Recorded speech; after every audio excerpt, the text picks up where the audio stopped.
Hi, what's up? Thought I'd start a little video series where I share a little bit about how I write programs and things that I've found to be successful over about 20 years of doing this. And so, first of all, I want to say most of the programs I write have quite a few facets to them. We're training max strength, we're training endurance, definitely training flexibility, but plyometrics, all kinds of things are in them. So I have to get a lot out of a little bit of work. I can't do many sets of strength work and still have time and energy left for other things for most people. But I also find this really gives people steady progress, and then also doesn't leave them feeling run down, beat down all the times.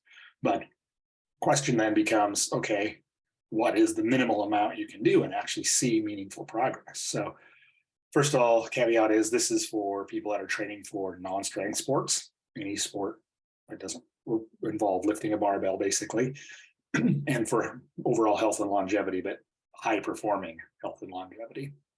So this doesn't mean everyone needs this level of strength training. It's just most of the people I'm working with are going to want to be maximizing their abilities and maximizing for a long time. So this is some of the approaches I use for that. With that said, some of these approaches actually do work in the barbell sports, and some of the research I'm going to mention here real quick actually comes from powerlifting. There's some research there that if you build to a heavy single rep in the competitive lifts between 1 to 3 times a week, that alone can actually give even experienced lifters pretty good gains for a while. But if you add in a couple of back off sets of 3 reps at about 80% of whatever that heavy single was, your gains are really quite good, they showed in that study. And this is a format I've used quite a lot.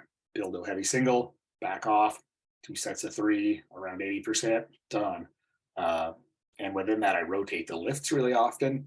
I incorporate the old style lifts or the old time strength lifts, but also many variations of standard movements, maybe bands, chains, partials, load releasers.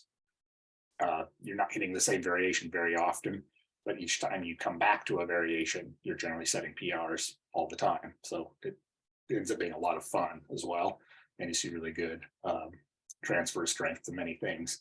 But you can also take this same concept and apply it to more bodyweight based movements. So single leg, various pistol squat variations, upper body things like the gymnastic strength skills, handstand push-ups, dips, chin-ups, even more advanced things. It does not take a lot if it's done consistently and correctly.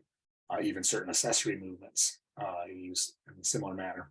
Some other things that work, a single amrap set at about 70% of your max. This is also from the research. This will end up meaning you're going to do 10 to 15 reps most likely. Just one set there, and that has even been shown to improve one rep maxes, even though you're lifting at a pretty sub-maximal load. Another one I use a lot is, instead of building to a heavy single, is building to a heavy 3 or a heavy 5, and then doing 1 to 2 back off sets of that same number of reps, but at 10% less. So example, deadlift to a heavy set of 5, back off 10%, 2 more sets of 5. That works really well as well.